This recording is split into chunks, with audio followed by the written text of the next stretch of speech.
conflicting interests. Working for 20 years for the Marine Corps, but a great group of people, as we all know, and I'd like to read this proclamation.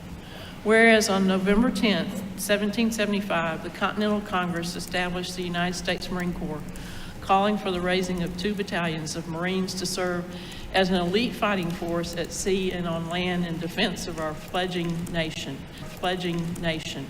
And whereas for 2.5 centuries, the United States Marine Corps.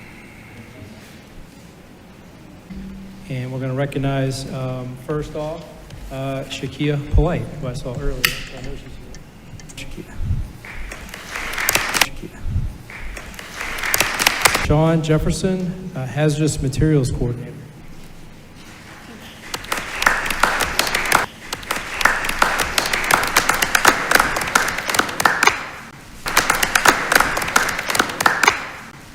So she's been with the Beaufort County Sheriff's Office of Emergency Management, and for years of service is 20 years. Some highlights. Originally, she came to work for Beaufort County Communications in March of 1995. She's there until August of 1999. She returned in June 2005 and continues to serve to this day. She later advanced to manage the Communications Center before moving to her current role as a Beaufort County Hazardous Materials Coordinator. She continues to complete required training, which enables her to train new employees for the Communications Center. So thank you for your service.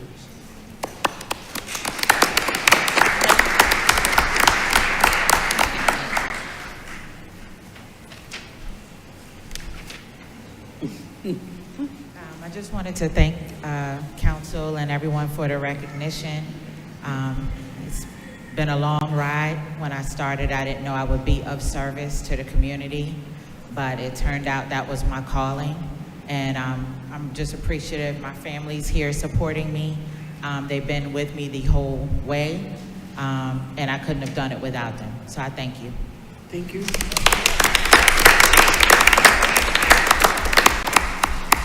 Mr. Chairman, Madam Chairman, Did you want to take a picture? could we have your family just to stand? Yeah.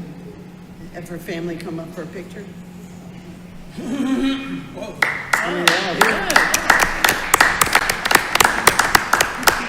Thank you. And is that your mother? Yeah. Congratulations. Hannah, can you take a picture? Thank you.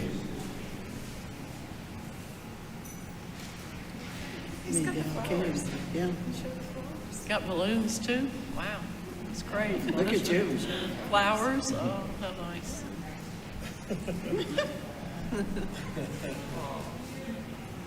Precious. Thank you. Yay. Yay.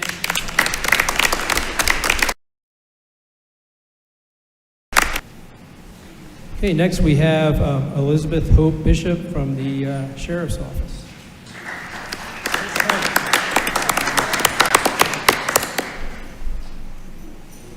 So she's been with the Sheriff's Office in the county for 25 years.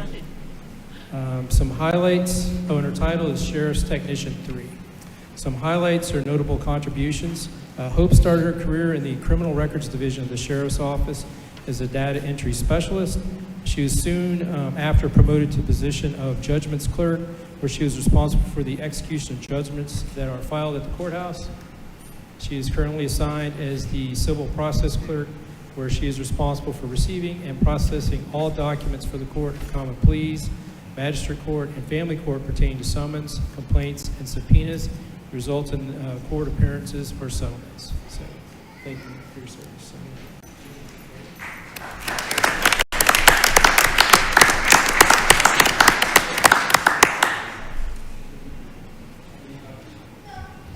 Thank you. Okay.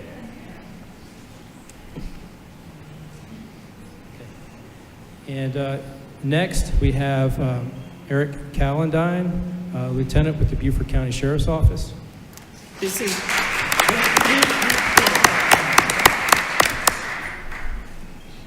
So his title is Lieutenant. He's been with the county for 25 years. Yeah. Some highlights include he's been a valued member of the Sheriff's Office, served in many capacities, most notably as a SWAT officer and a criminal investigator.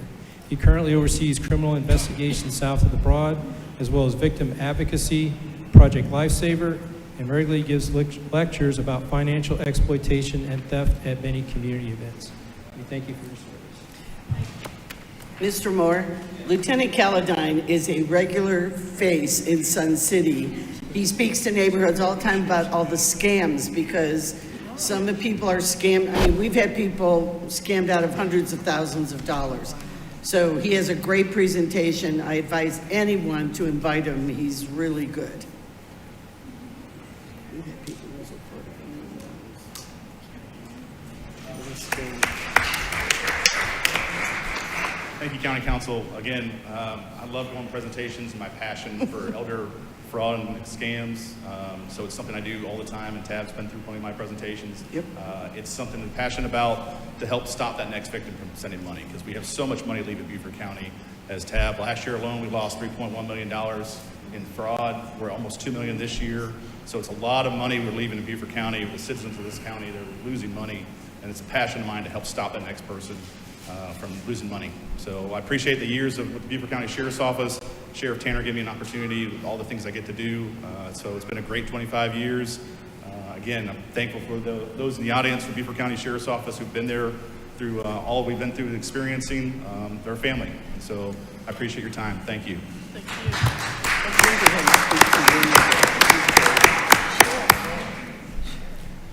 Okay, that concludes our pinnings. Next, I have a few updates. On the Emerging Leaders, as you know, Emerging Leaders Group is where we invest in and train our workforce to develop the leaders of tomorrow. As part of the program, they host 2 signature events each year, the Women's Conference and the Christmas Tree Lighting Ceremony. In the audience,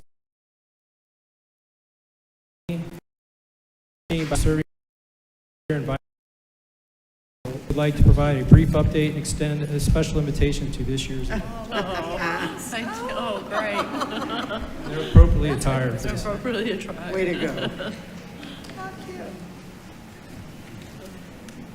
Get us all in the mood for the holiday. This is a great day. Members of County Council and fellow citizens of Beaufort County. My fellow Alabama and I have come all the way from the North Pole to personally invite you this year. Thank you. On behalf of the Thank you. You look great. This lighting will take place on December the 12th from 6 p.m. to 8 p.m. Thank you very much. There'll be lots of activities for the kids, including Christmas movies, crafts, games, and lots of other activities. So please, also food trucks, so come on. So please come out and support the county and join us in this great event, Christmas tree lighting. All right. Thanks all. Thank you. It's great. Yeah. We're back to the North Pole. We'll leave you a little cold weather during the day.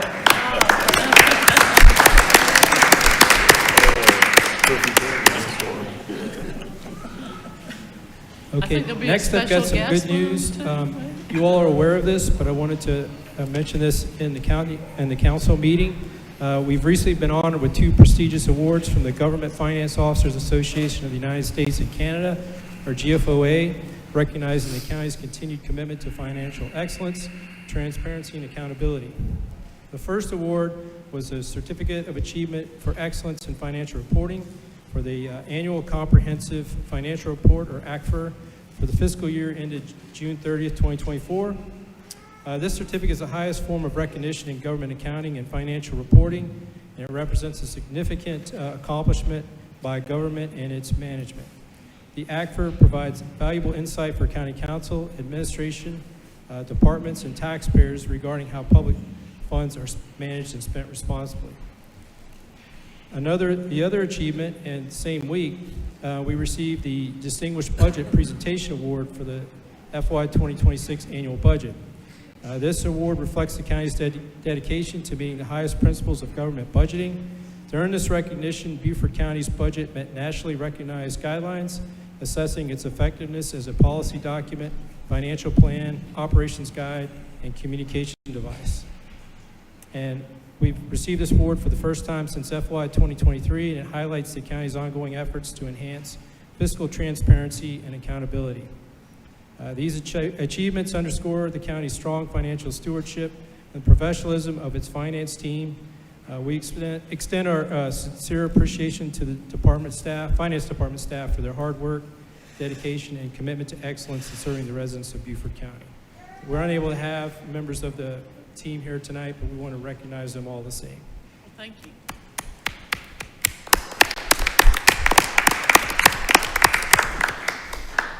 And lastly, as we all know, but not least, tomorrow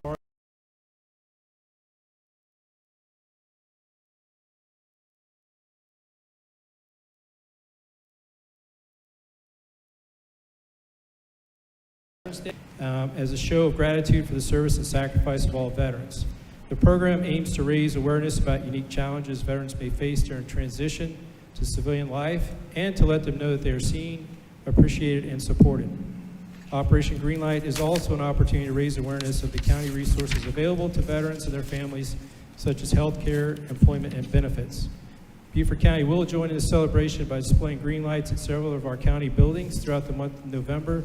These include the Administration Building, Arthur Horn, Public Works on Shanklin Road, and Veterans Affairs offices both north and south, which is here, this building as well. So with that, I'd just like to wish all our veterans happy Veterans Day, or good Veterans Day, and appreciate their service. So if there are any questions, that concludes my report. Any questions for our administrator?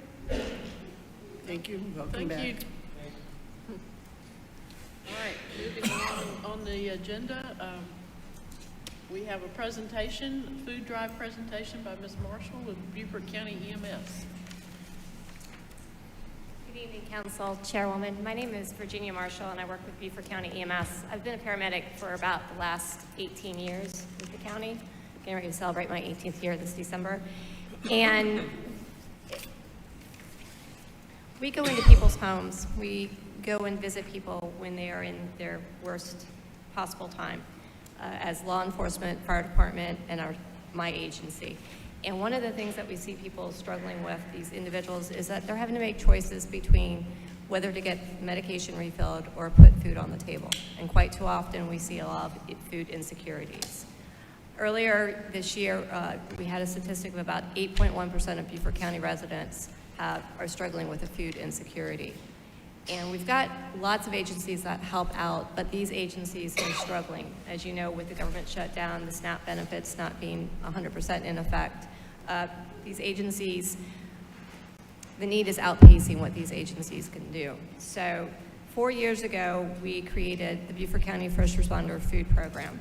And what that is throughout the county, all the fire agencies, Beaufort County EMS, and all the police agencies have come together, and we have several donation locations, which you should have a flyer in your packet. If you do not, I can get one to you guys. And we made the decision to work with Bluffton Self-Help and Help of Beaufort. Both of these agencies, as of the end of October, they've been in existence for over 30 years. And at the end of October, the Help of Beaufort was telling me that they were providing about 21,000 pounds of food. And their Fresh Express event that they have, where they provide produce to people on an annual or a monthly basis, has doubled, especially as it was getting closer to benefits being taken away at the beginning of November. Also, when I spoke with Bluffton Self-Help, they were saying at the end of October they had 600 families that they were helping, and they were giving over 400,000 pounds of food as of that year already. And so their numbers are increasing, as are Help of Beaufort, to about 15 to 20% more than what was going on in 2024. So I'm here before you today just to give you this information, ask that you help to disseminate the information to your constituents, to any of the organizations that you guys belong to, that we are looking for in-date, non-perishable items, whether it's a canned good, boxed good, diapers, anything like that. And we are collecting, we started November 1st, and we are collecting through December 12th, and we'll distribute between the two agencies the following week. We have boxes throughout the county. One of them is at the admin building near the entrance where the UPS drop-off is. But if you have an organization that might want to participate, we'll be more than happy to get a box to you. And we will also help with the assistance of pickup and delivery. And on that, are there any questions that anybody has about this program and what we're trying to do right now? Any questions?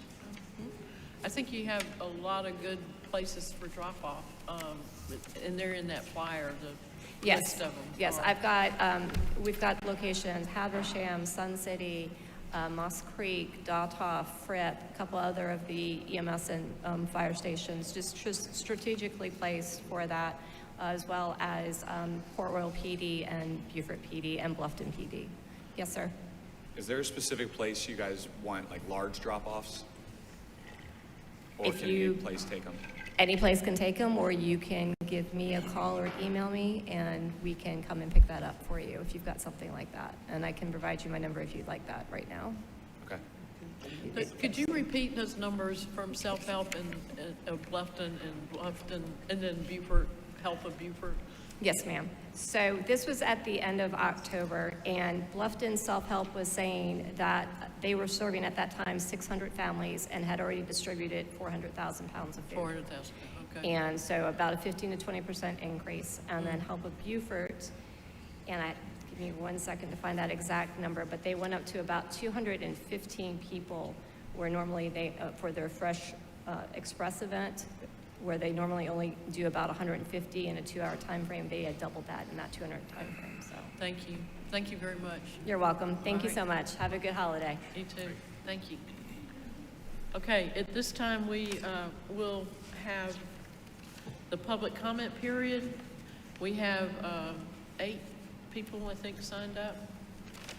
I'd like to read this statement before we start. Every member of the public who is recognized to speak shall limit comments to 3 minutes and observe the following protocol. Address the chairman, and in speaking avoid disrespect to council and any personalities. Confine themselves to questions under the jurisdiction of the council, and be mindful and respectful of those who are present and others who may be watching on television. And we will do these in the order that they signed up. And you'll come up to the podium, Ashlyn Morris. And there's a 3-minute, come on up. And we have a timer, a 3-minute timer. Okay. The topic is cell tower in the Whale Branch area. Yes.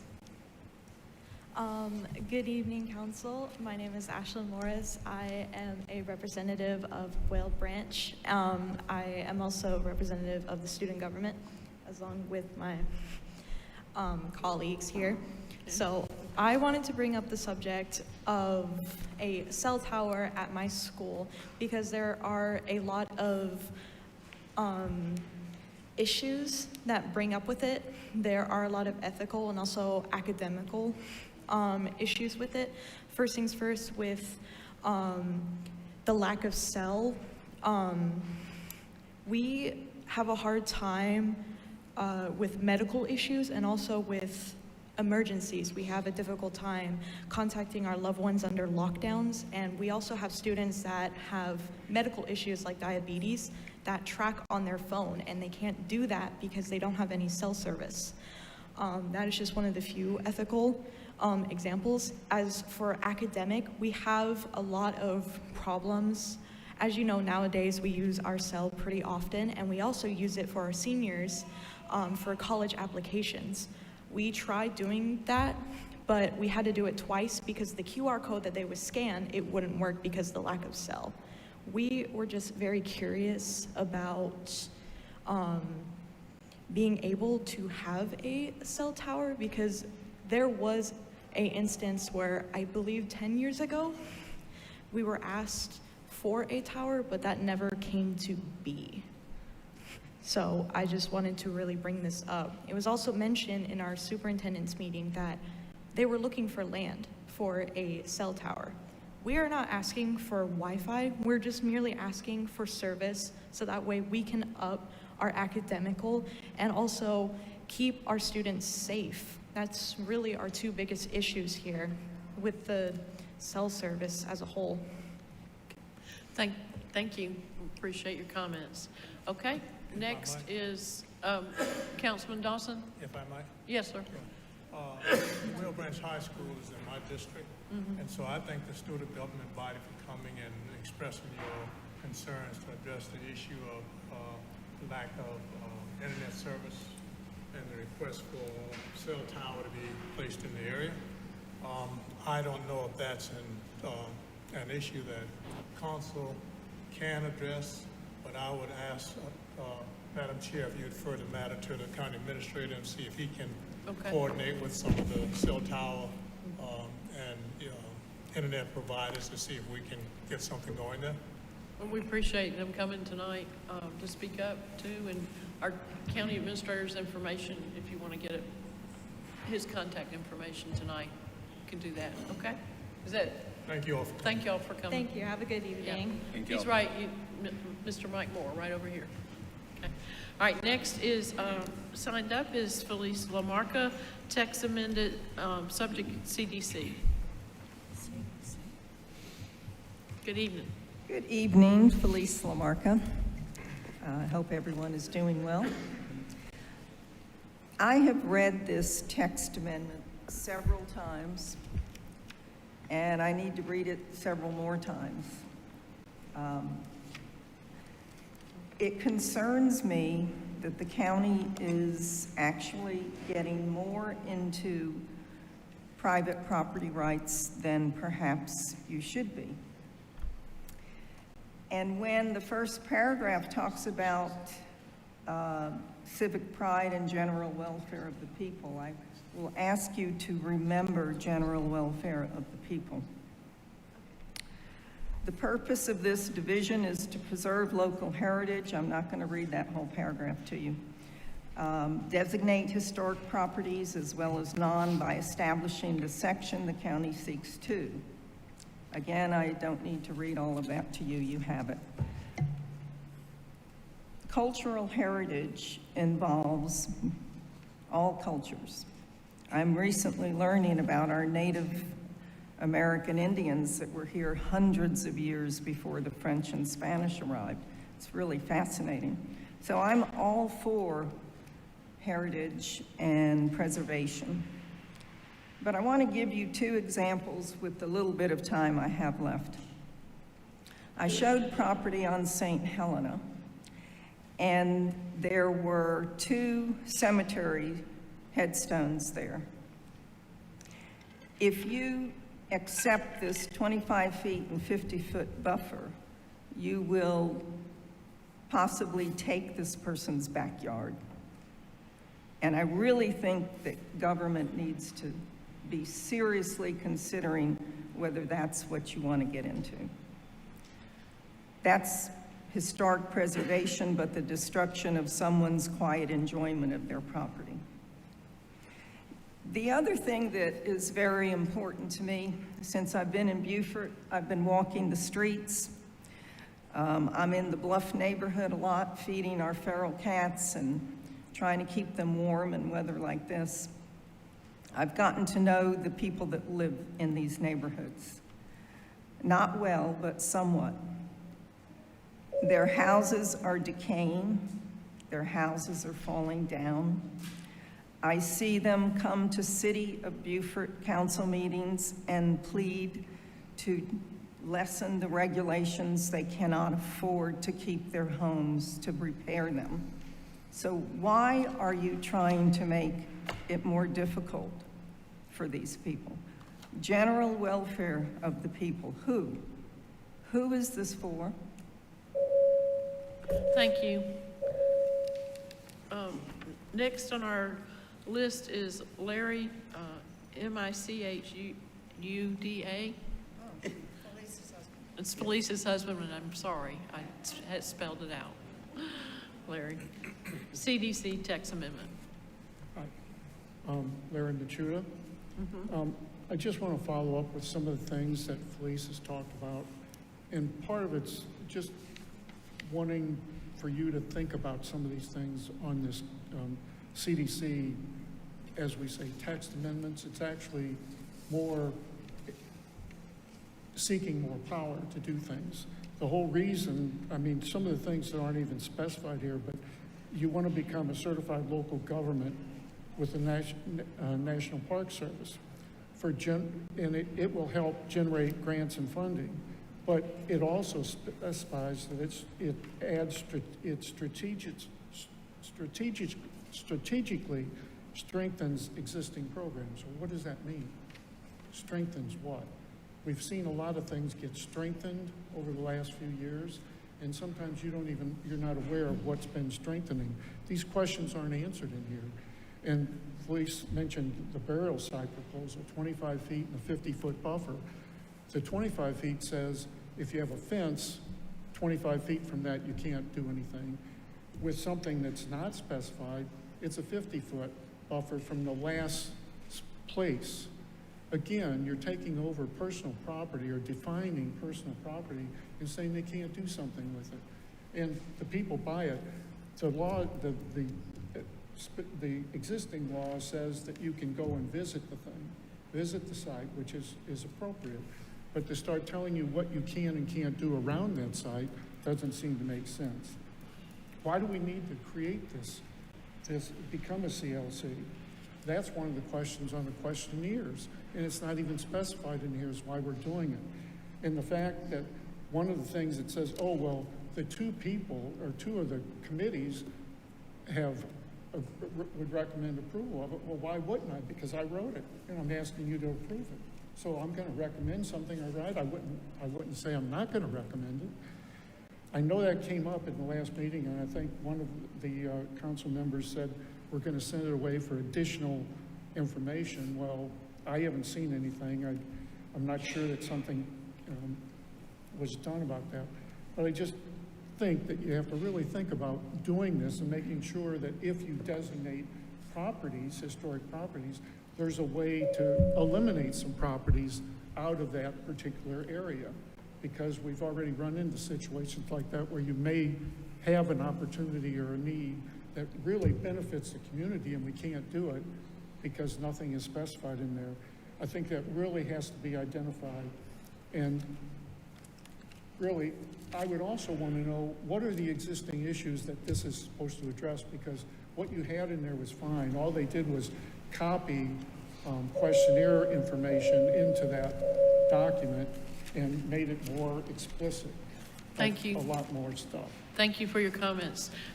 Next, we have Councilman Mitch Mitchell from, if he's coming as, I don't know if you're coming as city council member tonight or not, but you are signed up for public comment. Thank you. Good evening, Madam Chair, Council. I was coming as a private citizen this evening, Okay. but I withdraw my request to speak, as Ms. Alana Jenkins will speak to the same subject that I was speaking for. Okay. Thank you very much. All right. Thank you for coming tonight. Next is, on our list is Miss Elena Jenkins Marcel.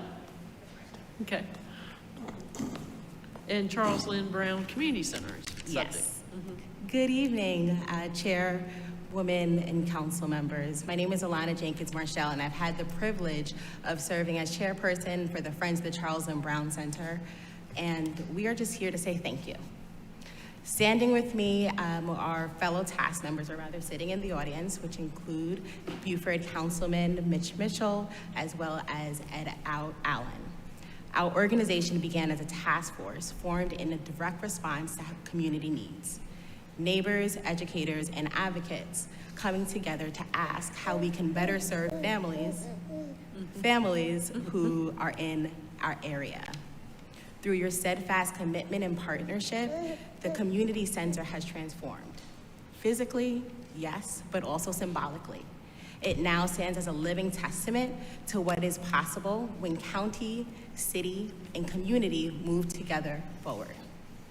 The renovations to date and the future opening of the new gym show what can happen when collaboration replaces silos and shared vision replaces individual effort. This progress can be seen as a blueprint for how Beaufort County can continue to operate and meet the needs of all its residents through open dialogue, mutual respect, and purposeful investment. I'm gonna hand him to somebody, just so that Your continued leadership ensures that Beaufort County remains not just a place where we live, but a place where we thrive, where every neighborhood has access, opportunity, and pride. On behalf of all the citizens served by the Charles Lynn Brown Community Center, we want to say thank you for your partnership, dedication, and for your belief in our community's potential. You have all shown that when we work together, we build not just for better facilities, we build for a stronger community and a better Beaufort County. Thank you all. Thank you so much. We appreciate you coming tonight, too. Of course, thank you. How old is, and we do all this for the next generation, right? Exactly. He's been to the Charles Lynn Brown Center a couple times, so we're looking forward to the gym so he can crawl around. Okay, great. Thank you for being here. Okay, next signed up is Mr. Elvio Traviano.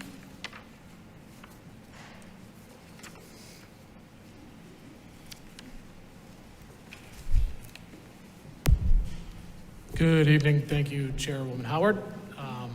Thank you, Alana. Sorry, I don't want to pop your balloon. That was awesome. But I'm here tonight to talk about decisions and how Beaufort County citizens should trust that decisions that are made by this body are made in an informed manner. Every week, this body is asked to decide things that carry lasting and long-term consequences. Decisions can only be made based on the information that you're given. And that information, in my opinion, after being here for a little while and watching and listening, is that that information isn't always complete, accurate, or fair. We all hear all the time from the public that we have a desire to rebuild trust. But the truth is, that's an impossible task, an insurmountable one for you guys, unless those you rely on for information give you the whole truth and all of those facts, not filtered, bureaucratic nonsense designed to make decisions for you. When information is withheld or manipulated, you're not making policy, you're managing someone else's narrative. I've been in nearly every meeting over the last 3 years. I've watched how words get twisted, how outcomes are predetermined long before it gets to your guys' desks and votes are taken. It happens at the smallest levels. Last week, we're talking about storage containers. It'll happen again tonight as we discuss some egregious rationale for historic preservation, and it'll keep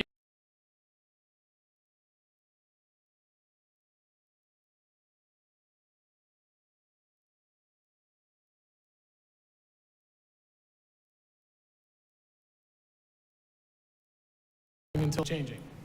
That's not your fault. It's been going on forever. But when I'm asked, how do I navigate it? Historically, I would say, do the right thing and it'll be reciprocated. But I don't say that anymore because every time I've done that, poof, the rules change, and it's changed to make your decisions and presume your decisions without the full facts. That's not governance, that's obstruction. On the 22nd of September, this was on full display when this council made decisions regarding a development agreement between myself and the county. This was based on incomplete legal information, falsified federal documents, and a process designed to thwart public transparency. A few examples: a signed settlement agreement, one that would have resolved all pending litigation and resulted in a complete removal of legal risk to the county, was never conveyed to you guys despite being requested by your legal counsel. 2, the staff report you relied on contained language that was manipulated from a federal document, language that was deliberately altered to block a single project and predetermine your analysis. 3rd, we often talk about transparency, but after a months-long private negotiation, the public had 3 days to review a 1,000-page agenda packet. They never had a full understanding of what was before them, and candidly, I didn't think you guys did either. Your constituents should have faith in that when you vote, you're voting on truth, not spin, omission, and certainly not the handiwork of outside influence. Losing control of our own decision process should frighten everybody, and this happens every single day.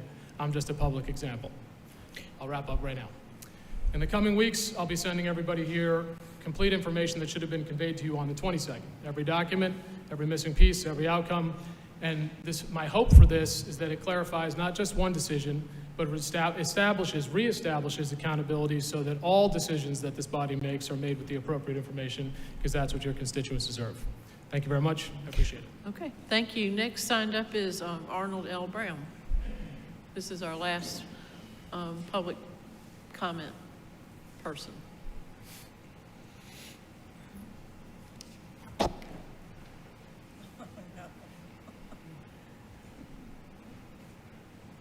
Well, here we go again. First of all, I want to thank you for the decision. I want to apologize for not coming back sooner after September 22nd. I sincerely apologize. I was trained better than that. But I want to thank you for the decisions that you made on the 23rd of September at 2 o'clock in the morning. And I also want to thank you for recognizing the services of not just the Marine Corps, but all the other veterans that are in this audience and sitting in this room as well as being in the audience. One of the things I learned a lot of good principles in the Marine Corps. One of the things I learned, which was not in the service manual, is that always have somebody to blame. Okay, I was an officer in the Marine Corps. If you don't have somebody to blame, you will be court-martialed, you will be held responsible. And you can see that from time to time on Paris Island. When somebody dies, it's not just the act of God, somebody is held accountable.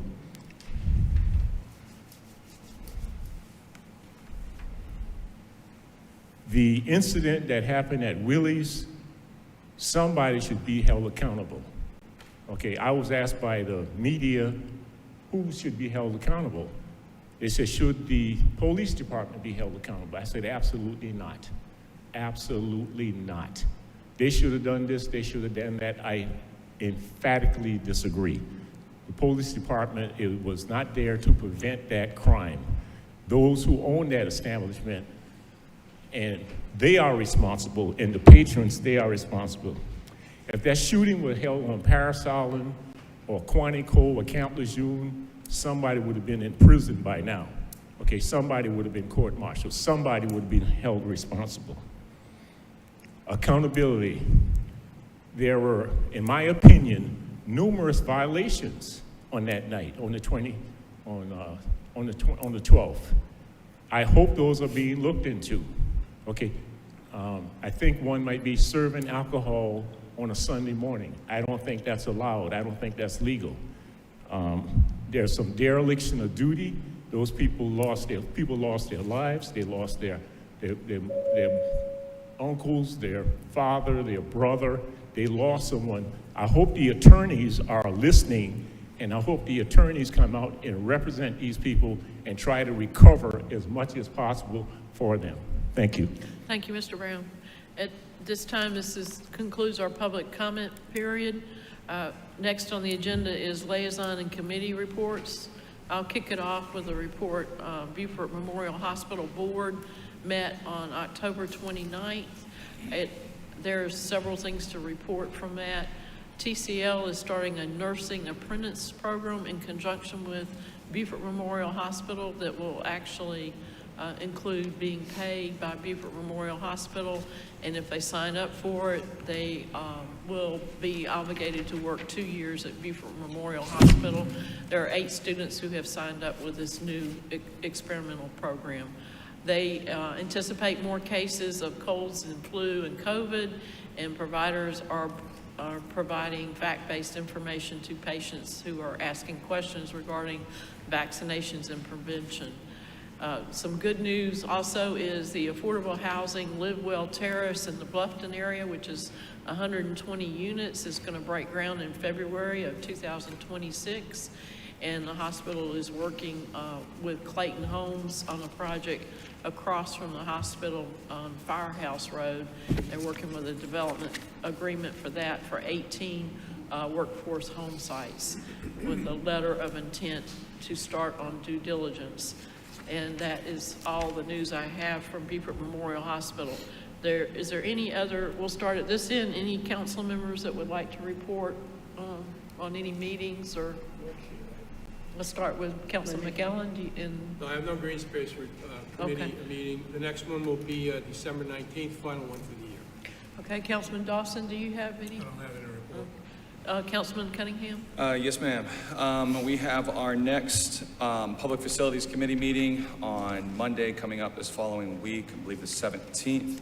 And also, Madam Chair, if you wouldn't mind, if I could have 30 seconds for a point of personal privilege as well, just for a notice. I'm providing this notice to my fellow members and the public tonight that I intend to make a motion at our December 8th County Council meeting to rescind the vote to descend the vote that council took at the September 22nd council meeting on agenda item 13C, an ordinance to approve a development agreement between Pine Island Property Holdings, LLC, and Beaufort County. Just wanted to serve that as the public notice. Okay, Councilman Brown? Thank you.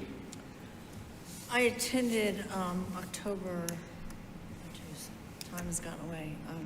Design and review? October 22nd, I think it was, Okay. Southern Carolina Alliance Oh. had their annual networking event, and I met a lot of new mayors from different towns, and also I also played golf with some people from other county councils.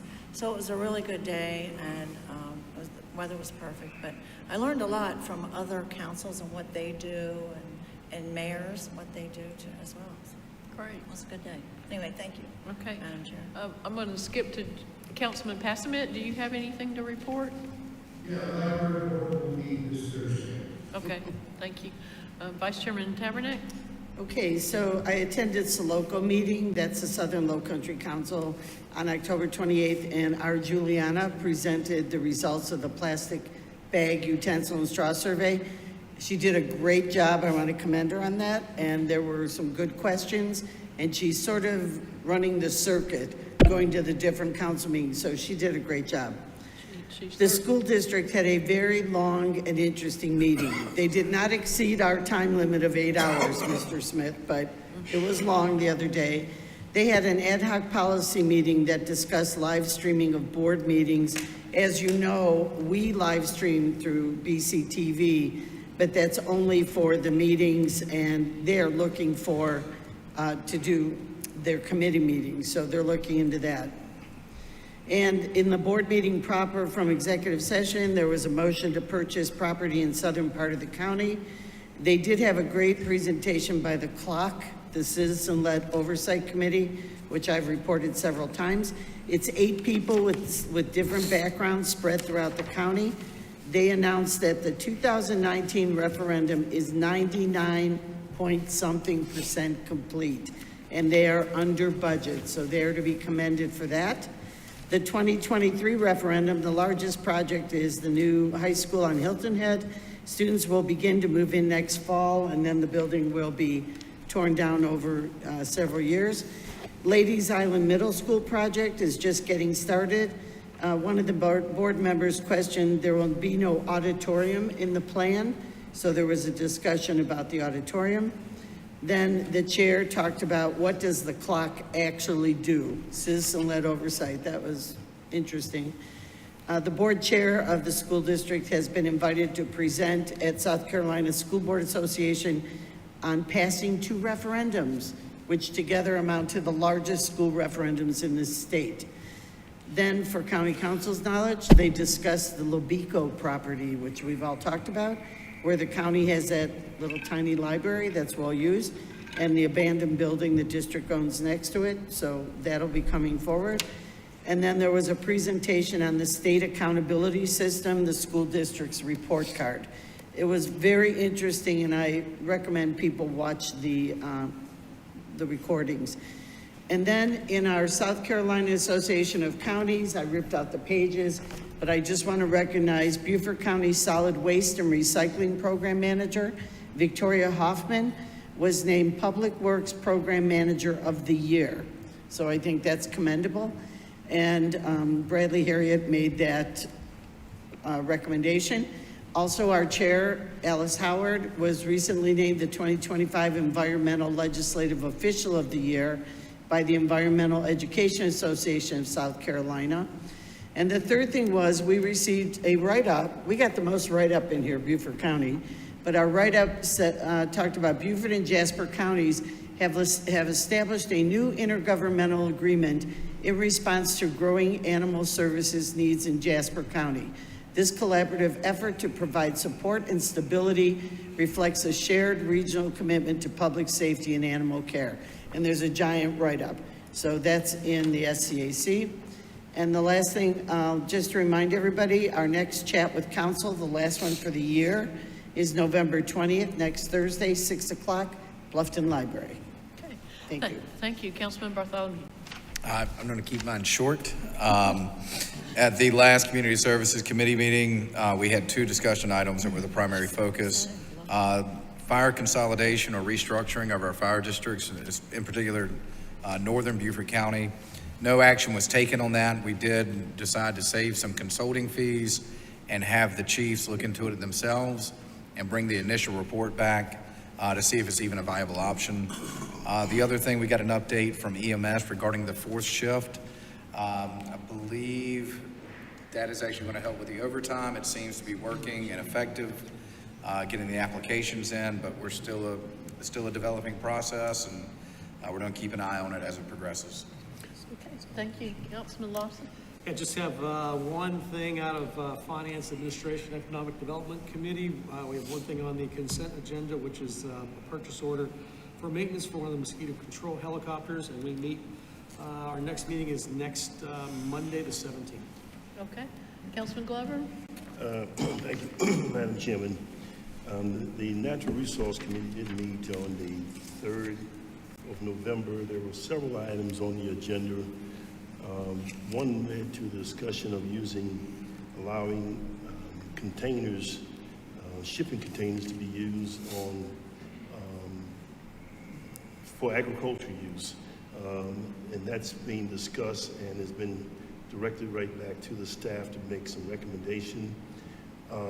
Also, at that meeting, we dealt with the green space recommendation to look at purchasing some property on Ladies Island by Ladies Island Middle School, property that would be donated right back to the school for their use. That should be coming before us. And then the committee also dealt with about 16 different parcels of land that over the years through the Rural and Critical Land Program, the county owns and purchased, and they are actually looking at classifying that, recommending classifying that as nature preserve land. A lot of the land had different classification on that. So that's coming before this body. And I think the last thing was a opportunity to partner with the city of Beaufort for a passive park on Boundary Street, which is known as the South Carolina Volunteers of African Descent Park. And that will be coming, that is being right now worked on through staff in a relationship with the city of Beaufort to move that forward. We are not having, as I know of, a meeting in December, so Madam Chairman, I'm assuming that January the 5th would be our official meeting date for the Natural Resource Committee. I'm not too sure. But I'm just going to throw that out. There is no need for a meeting at this time for December that I know of. Mr. Moore? Do we have the, Okay. Okay. we still have the calendar that needs to be presented, correct? Confirm that. The 5th Monday. Okay. It is the first Monday. Oh, by the way, the Planning Commission did meet on the 3rd of this month, and they have one item that they're basically unanimously recommending for a change of zoning on property in the Corners community on St. Helena. So that should be coming to this body at the next Natural Resource Committee. Thank you. Councilman Reed? Yes, thank you, Chairman. The next airport board meeting will be Thursday, 10 o'clock on Hilton Head Island.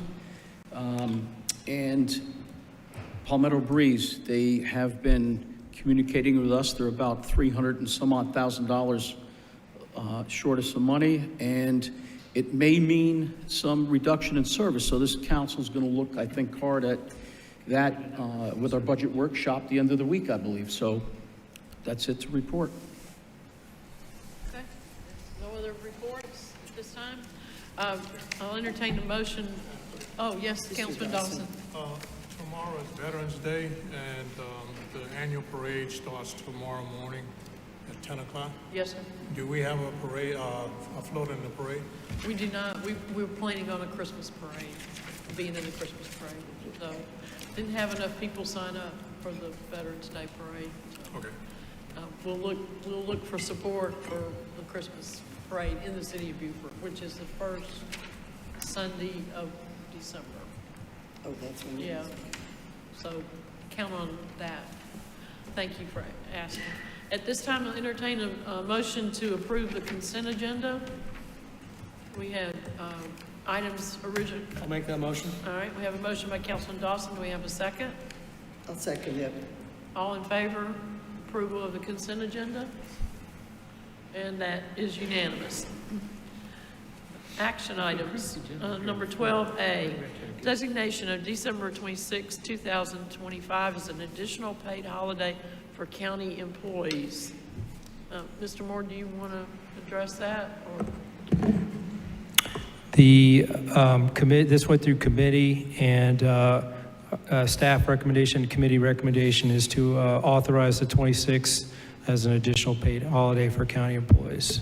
We have a motion to discuss. I'll make the motion. We have a motion and a second by Councilman Bartholomew. Any discussion about designation as December 26th, additional paid holiday for county employees? Madam Chair, Yes. we talked about this. It makes sense because where Christmas falls, and to give the day to our employees to recoup for next year, and so I'm in favor of this motion. Any other comments? They've earned the day off, for Yeah. sure. All right, do we have a motion to designate December 26, 2025 as additional paid holiday for county employees? We have the motion. We have It's to already made. discuss. But I thought that was to discuss, the motion to discuss. Okay, all in favor, signify by raising hand. I thought we had that. And that is unanimous, great. B is authorize the county administrator to implement a FY 2026 personal leave time, PLT buyback for employees. I'll make that motion. I have a motion by Councilman I'll Lawson. second. Do we have a second by Councilman Cunningham? Does anyone have any questions about what this involves? We Ms. have Mead's HR here. Director, Ms. Mead, standing by for any questions. Yes, Ms. Mead's here. If anybody has any questions? I actually do have a question, Okay. Madam Chair, for me. I've talked to several, in particular, our first responders, and they seem to accrue a lot of hours. I think this is great what we're doing. I know we got a budget for it, but is there anything that we can do to look at some of those folks that have accrued the vast amounts of hours that they're unable to get rid of, beyond just the 40 hours? Beyond this, if there was a desire with council to look at the cap before it rolls into the disability leave, because I know that's what we hear Right. primarily, is that once they hit the 320, it rolls into disability. And with all the benefits we offer, it's rare that you would be eligible to use that. So beyond this, that could be a potential consideration, is to increase the cap, which we did just that last year. Yeah, I was gonna say we did that, It used to yeah. be 280, and we increased it to 320 in January of last year. You could consider an adjustment just for your public safety employees with the PLT buyback, but I don't want to speak out of turn with what's been budgeted. No, it's okay. Yeah, I'm so- not trying to change this right yeah. now. I just figure it's an opportunity to talk about it, so. Yeah, and well, the PLT cash out is something I think this will be the 10th year we've done, so it seems to be pretty consistent and supported by council. So going forward, if we wanted to talk about increasing that max for just public safety, we could certainly bring those numbers forth and look at that. I just want to see if it was feasible. Thank you. Any other questions or discussion? I guess just to piggyback them, is that something we can put on one of our workshops in the future to discuss? I mean, Yes. rewarding the employees that aren't missing work is usually the name of the game. Sure. So, Yep. I think so. Be good. We'll keep that in mind for discussion. All right, we have a motion and a second. All in favor? Signify by raising your hand. Okay, and that is unanimous. So, thank you, Ms. Mead. Now we have ordinances for third reading. We'll turn it over to Vice Chairman Tavernet. Okay, ordinance 2025/46 is an ordinance authorizing the execution and delivery of utility easement number 907041 for right-of-way owned by Beaufort County known as Dolphin Watch Point, located on Ladies Island. There were unanimous votes at the Public Facilities Committee meeting on September 15th, the first reading and public hearing on October 13th, and our second reading on October 27th. Can I have a motion for ordinance 2025/46? I'll make the motion to approve ordinance 2025/46. Thank you, Mr. Bartholomew. Second? I'll second. Mr. Cunningham. We have a motion and a second. Anybody have a question? We've already talked about this. It's third reading. Any question or discussion by council? All right, thank you. Let's take a vote. All in favor of this ordinance 2025/46, raise your hand. Thank you, it's unanimous. Ordinance 2025/47 is an ordinance to appropriate excess funds collected from the 2018 transportation sales tax. The vote was unanimous at public facilities on September 15th, at the first reading and public hearing on October 13th, and the second reading October 27th. Can I have a motion for 2025/47? So moved, Madam Chair. I'll second Vice that. Chair, sorry. Thank you, and Ms. Brown seconded. Any discussion? Again, we've talked about this so the public knows we've talked about this 3 times. Any questions, discussion? All right, all in favor, please raise your hand. Thank you, that was 2025/47. Ordinance 2025/48 is an ordinance to appropriate $848,912 to St. James Baptist Church from the established project funds for the associated furniture and fixtures related to this project. The vote was unanimous at public facilities on September 15th, at first reading and public hearing on October 13th, and at second reading October 27th. Can I have a motion? So moved. Thank you, Mr. McKellen. I'll second. Thank you, Mr. Dawson, for the second. Any discussion? Again, we've talked about this numerous times. Thank you. All in favor of this ordinance, please raise your hand. And it looks like we're unanimous. Thank you. I'm going to move on to ordinances for second reading.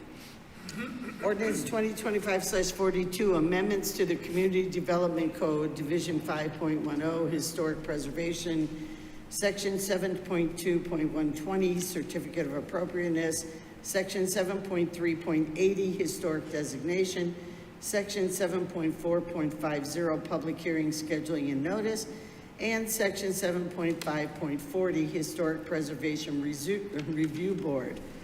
And the vote at Natural Resources Committee on September 2nd was unanimous, and the vote at first reading of this body, which was a public hearing, September 22nd, was 9-2. Can I have a motion for this ordinance? I'll make a motion. Ms. Howard makes a motion. A second? I'll second. Thank you. Who's that? Mr. Glover, second. Do we need discussion on this? I'd like to discuss. Okay, Yes. do I want Ms. Forbes to present, or who's going to present this? I think Mr. Kidd, Dylan. Oh, Mr. Kidd, come on up. Mr. Merchant, you can toss a coin for it, it's okay. Is Mr. Merchant coming up and Mr. Kidd right behind him? All right, you're on. Okay. As you remember, this went to the previous council meeting. At that time, there was no action taken. There were some edits that were offered to staff at that moment. And I think that the agreement on council, and I can't remember if a motion was taken or if it was to have staff consider those changes. There was not a motion necessary, it was You have to speak into the mic. Yeah, I'm Mr. sorry. Kidd. Yeah, I'm just trying to remember if an actual vote was taken, but I think it was generally agreed upon to delay vote at that meeting and give staff time to review comments. We've begun initial review of that. We've reached out to the state. And we recommend, I mean, if council wishes to move forward and consider these changes, that we remand this back to staff and the Planning Commission and come back through the process. Because we believe, there's significant enough change that the Planning Commission should have a chance to review it and make comment. Did you want to add anything? Nothing more to add to what Mr. Merchant has said. We know that there have been edits offered. Speak in the mic. Sorry. Yeah. There have been some edits offered, and we know we've spoken with the state as well to look into some additional edits. And so, from what has been offered to staff to date, it seems as though it would constitute nearly an entire rewrite. So we feel that we should remand it back to the beginning to consider any edits that the council may wish to have. I have a question. Should I amend my motion to? Madam Chair, move it back to Planning Commission? I believe staff's official position is to move forward with the text amendment before you, but if a majority of council desires to consider the proposed amendments that Councilman Bartholomew put forward, then that would take a vote and a second, a majority vote. But until you have a majority vote, it should not be remanded back. So you need to decide as a council, does a majority want it to move forward as written, or does a majority want it to be remanded back and start at the very beginning to consider these other amendments? So all of council has to decide for themselves, and then a majority has to give staff the guidance, either move forward with the second reading as before you, or if you want to entertain changes as proposed by Councilman Bartholomew, then that should be a motion by Councilman Bartholomew. He'll need a second and a majority vote to amend it or to remand it back. Thank you. Mr. Bartholomew? If I may, I never got any feedback on the amendments I put forward. I have not circulated it to all the council. I was hoping to get feedback from staff and have some collaborative process in this, but it never happened. And to move forward with it as written, I have some serious issues. The public has serious issues with this. I'm not emotionally tied to any one of these amendments, but I think they need to be discussed. I thought this was going to be included in the backup material for council to review, which is why I didn't push the issue. And so at this point, I'd be making a motion to rescind this, a motion to have this referred back to the Planning Commission to have further review and further analysis done. Yes. I'll second that. And I'd like to just, I submitted some comments to Mr. Bartholomew. We went back and forth on this. So I too was looking forward to some dialogue. So I support the motion. So David, can I ask when you sent those in? an existing motion, the other motion that I made, I can rescind that motion? Well, this one would take priority to remand it. So first you should vote on whether or not to remand it back to the Planning Commission with Councilman Bartholomew's proposed changes for discussion to fully vet it, if that's what council wants, but it takes majority vote. To the Planning Commission? Yes, ma'am. Okay. Yeah. That's the motion on the floor. Any other question, comment? Mr. Cunningham? One question, one suggestion, last comment. Mr. Bartholomew, when did you send in those? So we... I believe 10/13 was the last edits that I did to it. He did it at the first reading that afternoon, so we got it right before the meeting, a couple hours before the meeting, I think. And that month, we're not getting any feedback from his comments? The staff discussed it with the state, as I understand it, got some comments. They had some proposed changes, but then the decision was to, you need a majority of vote before you can amend it or anything. So he could either vote to amend it and discuss it here, or because staff thought that the changes were so significant to discuss fully those changes, it would be better to have a complete rewrite and vet it at the Planning Commission. So council needs to decide, do they like what's in, does the majority of council like what's here at the second reading, or would they like it to go back and be discussed at the Planning Commission, starting the process over? I guess then my only suggestion would be, Mr. Bartholomew, because I'm on board with you, that's a little frustrating, I guess, on your end for that, and Ms. Brown is the second. If I were you, I'd encourage you to move it after it goes back to staff, that it go back to committee so we can actually put it on an item to discuss and work through it. I believe that's Mr. Glover's committee, correct? Well, that would be the natural progression, correct? But it would go back to Planning Commission.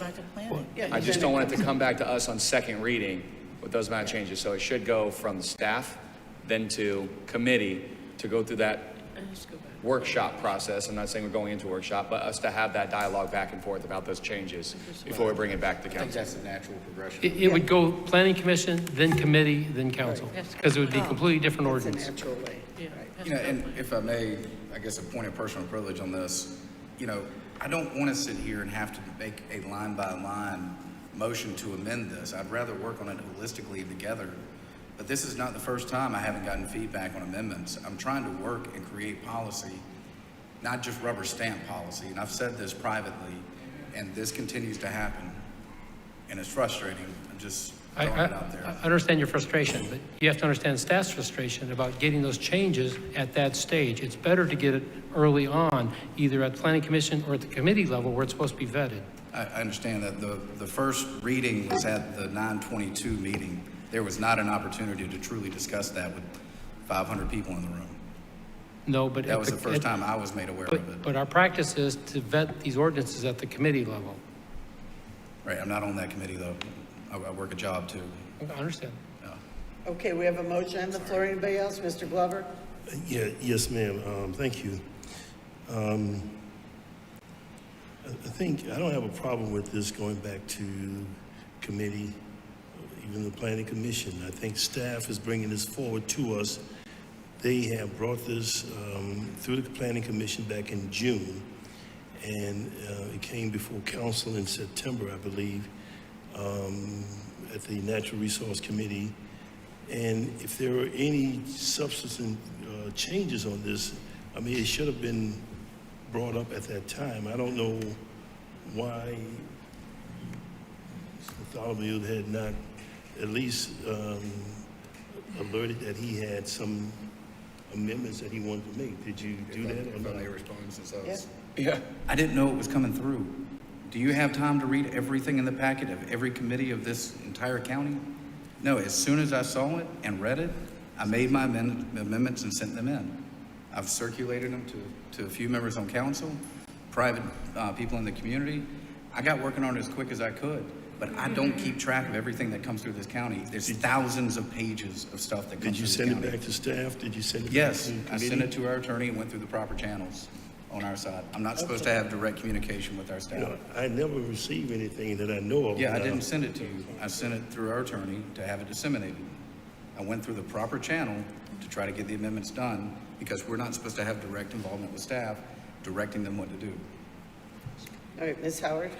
Yes, I mean, there's no rush and we want to do this right. So I will vote to send it back to as the motion said, back to the Planning Commission so we can have more discussion and go over it in a careful and thoughtful way.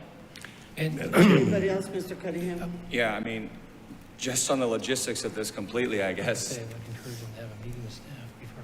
If we're obligated to send it to the administrator or our attorney, because we should not be engaging in conversations with staff that way, because that's a council member taking something on their own, which is part of what we changed in the last election cycle. That was the entire purpose of it.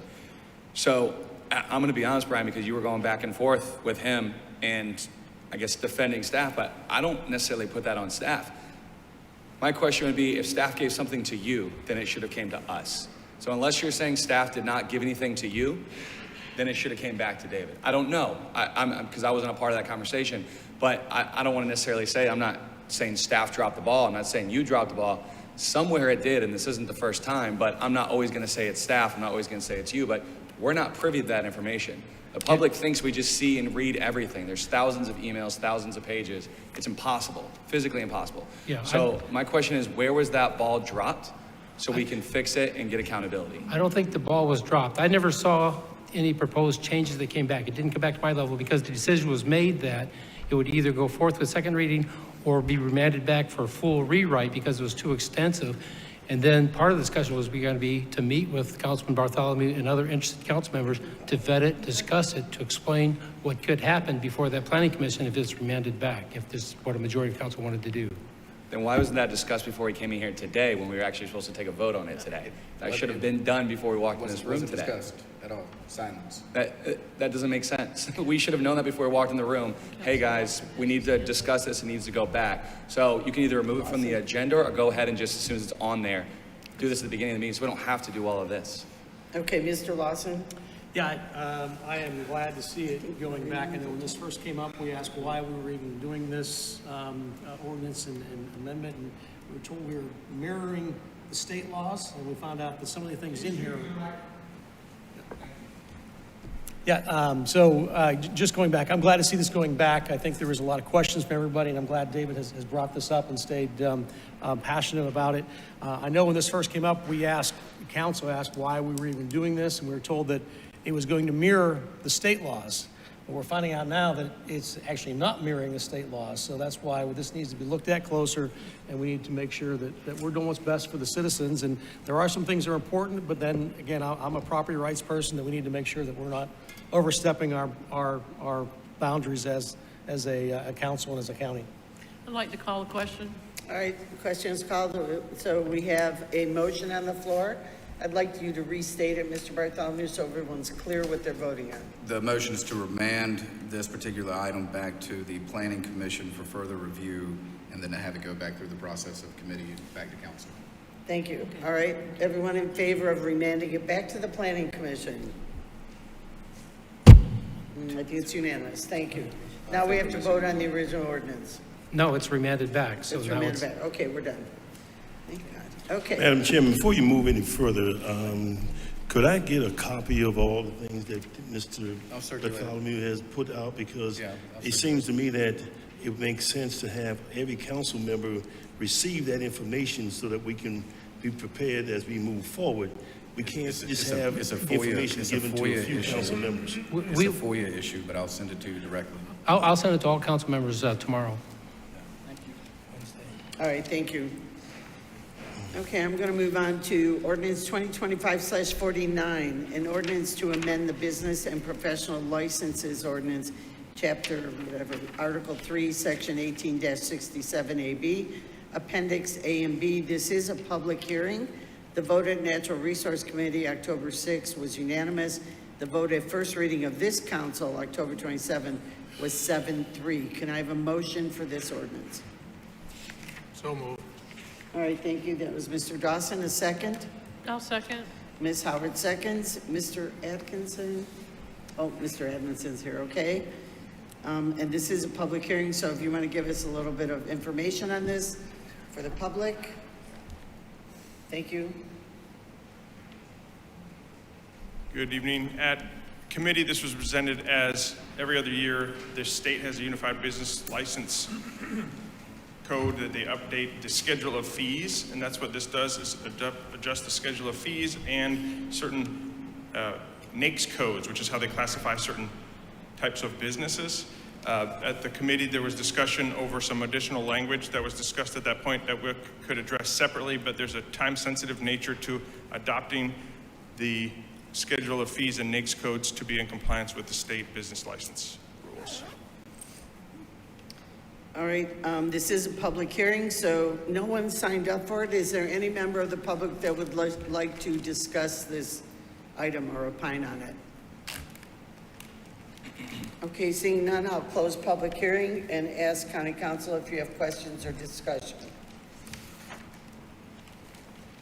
Madam Vice Chair, I'm not going to be voting for this. I believe it has unconstitutional language on its face. I know I probably voted for it when I first got in office, but after reading it more carefully, I cannot vote for this ordinance as written. But yeah, that's it. Just voted on I it. agree with Mr. Bartholomew.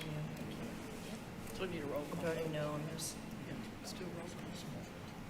Take a roll call. Okay, yeah, we can do a roll call, but I want to just reiterate, Mr. Edmondson, this is to change the fees at the end or whatever, the business license fees. Where'd he go? Oh, it has to be done by December 31st. Right, this is something that the state had a lot of work that went in from the State Chamber of Commerce, Municipal Association, and Association of Counties at the request of the State Chamber to unify how certain businesses are classified and how they are charged so that they don't have to have 46 different county applications and 200 separate city applications. And so this is just the schedule of fees, not any amendment to the rest of the ordinance, just adoption of the new schedule of fees to make the uniform charge.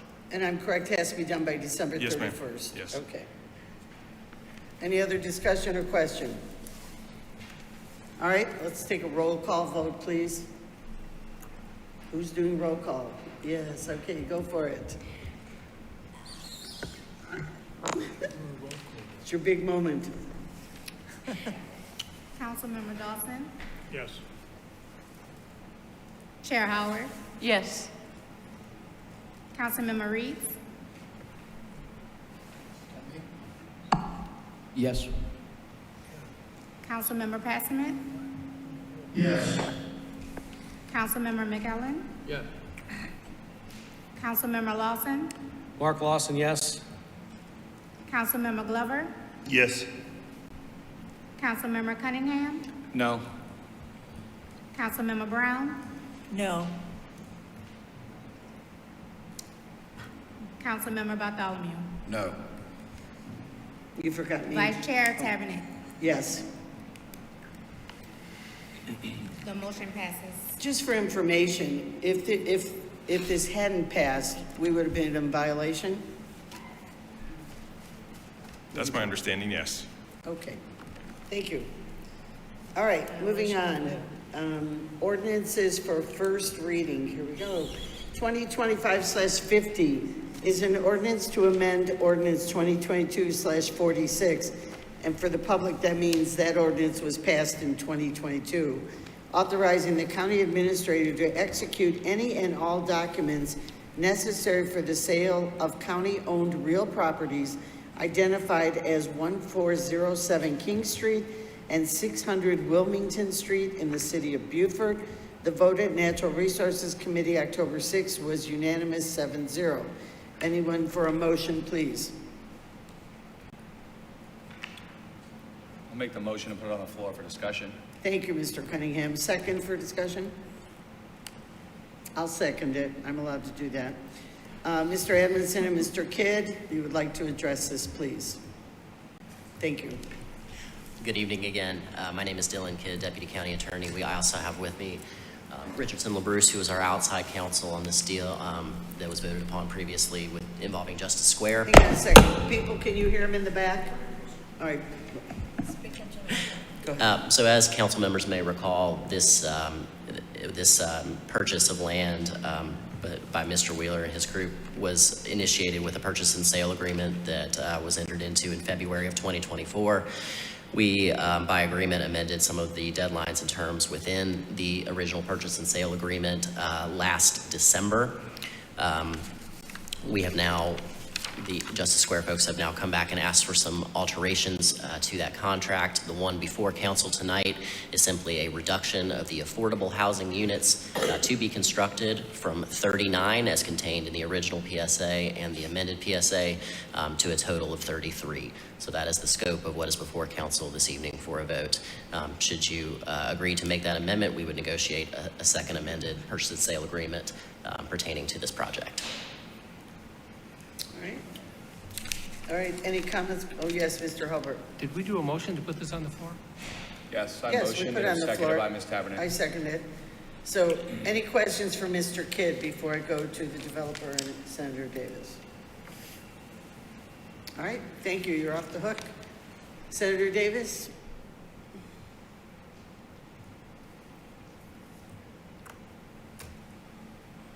Thank you, Madam Chair.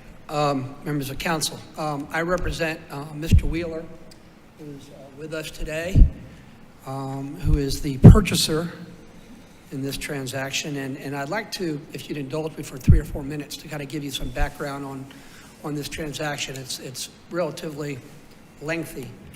It began back in 2018 and 2019. At that point in time, the interim administrator was John Weaver, and there was an interest in the county in selling what I refer to as the King Street property, which is about 1/2 of the King Street block.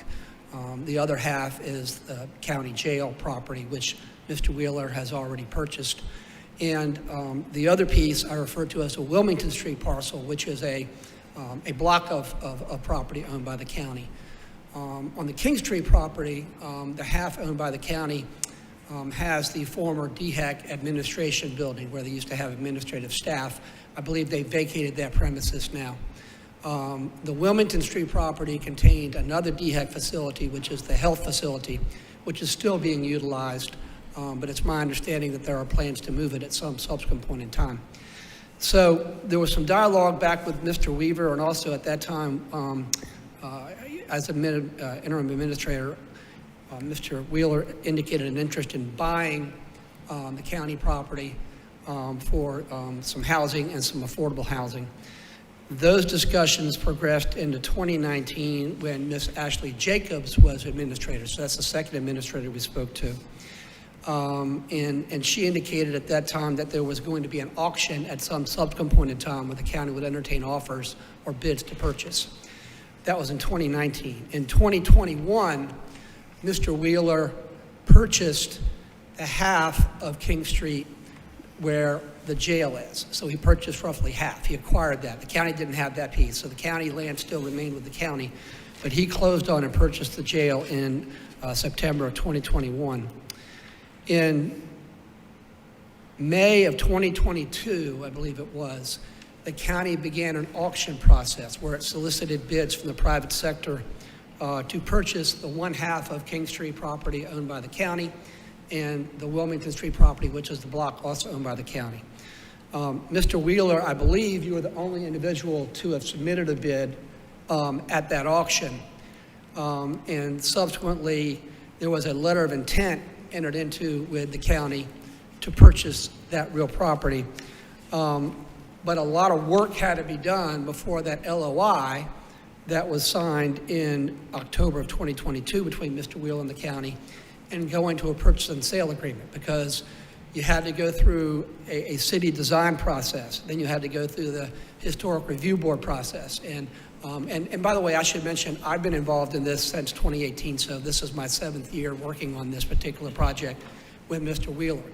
And that particular historic review process with the city and the Historic Review Board was very detailed, time-consuming, and we finally got approval from the Historic Review Board in the Historic District of Beaufort in 2023. I believe it was in November of 2023, which then allowed me to begin and work with Mr. Richardson LaBruce, excellent attorney, negotiate a purchase and sale agreement between Wheeler and the county, and that was the first PSA, which was dated February 16 of 2024.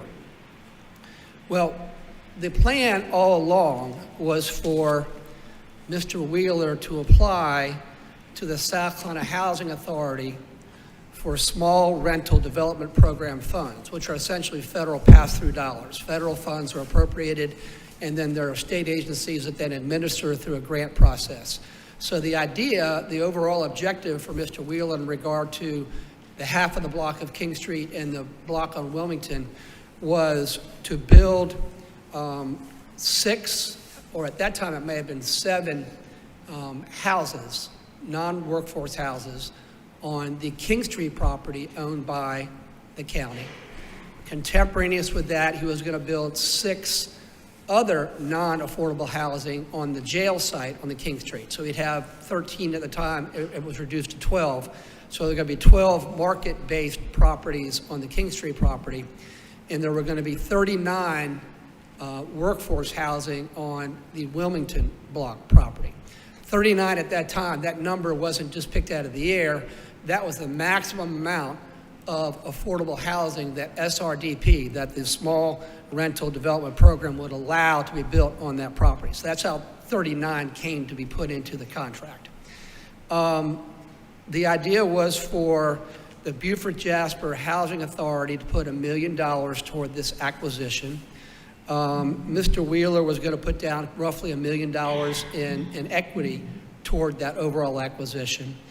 And then the balance of $10 million to complete the construction of the 39 workforce housing units were going to be a series of forgivable and non-forgivable loans from the South Carolina Housing Authority using those small rental development program funds. Okay, so that's the overall deal.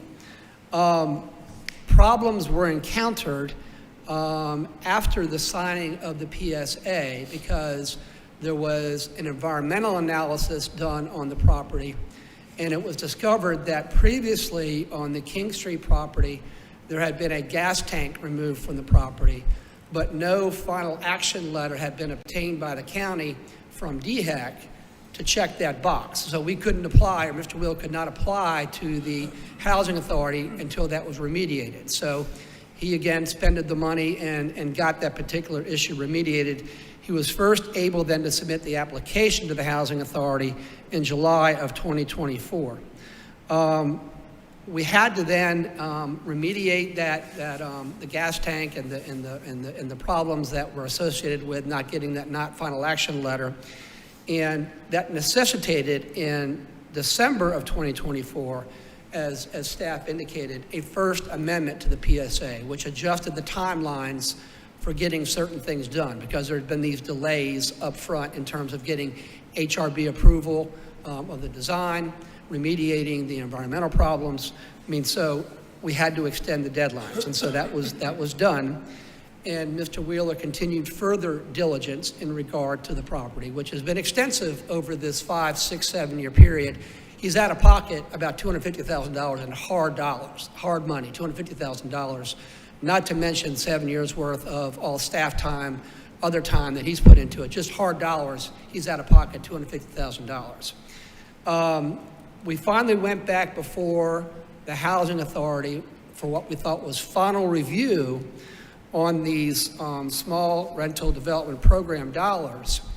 And then we were told for the first time in August of 2025, so we're talking about 2.5, 3 months ago, that because of earthquake standards, earthquake drainage standards, and that they had to abide by to get these funds, that the maximum number of affordable units they could get on that Wilmington Street block went from 39 to 33. And it's important to understand that that's the max that we were told then could be built, 33. We thought it was 39. That's what we were told years ago. Then these earthquake requirements came in, which required further spacing of the houses and reduced the number of affordable houses to 33. And so we had to get the purchase and sale agreement amended again to reflect that the max was no longer 39, it was 33. And staff decided that when we made that request, and we were up against a deadline, of days away from a deadline for the South Carolina Housing Authority for the award of these funds, the $10 million worth of forgivable and non-forgivable loans. And I was negotiating with Mr. LaBruce, and we were working on amendment, and we thought that we had it all lined up in time to get it adjusted, to submit to the Housing Authority, to be in line for that $10 million award.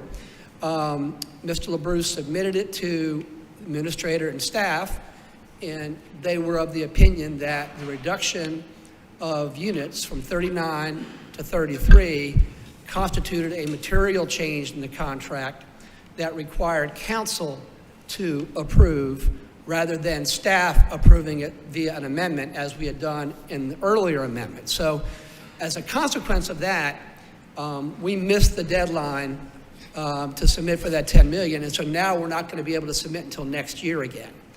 And so I guess it's a couple, I get that by way of background because in my opinion, and I don't mean to belabor the point here, but the objective on the county standpoint has always been to maximize the number of affordable housing units could go on that Wilmington Street block. It was thought to be 39 when the purchase agreement was signed. Because of things beyond Mr. Wheeler's control and standards that were imposed, that became 33. I considered that and still considered that to be something within staff's authority to negotiate via an amendment outside of the council approval process. We could have met the deadline. I respect the decision that they made. I think you've got an excellent administrator and an excellent county attorney, so I don't mean to be debating that point. But that's why we're here today, is to amend the contract to acknowledge it's going to be 33 units instead of 39 on Wilmington Street. And that was unanimously approved, not surprisingly, because that's the maximum you can get on that block. So there's no sense in, but quibbling about that. But a couple of equitable factors come into play here. At this point, in about 90 days to 120 days, Mr. Wheeler will apply again for Housing Authority funds. If that is successful, that money is not going to be available until 2027. Okay, so he's about 2 years away from being able to going ahead and start to clear that Wilmington Street property and build those 39 or 33 now affordable housing units. Why is that important? Because the PSA, as originally drafted, called for Mr. Wheeler's closing on the King Street property to occur contemporaneously with the closing on the Wilmington Street property. And I understand why that was important to the county.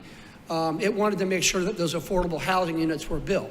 They didn't want him to just go forward and close on the King Street property, build the market houses, and then not pick up and close on the Wilmington Street property and build the 33 affordable units. I understand why that was important to the county.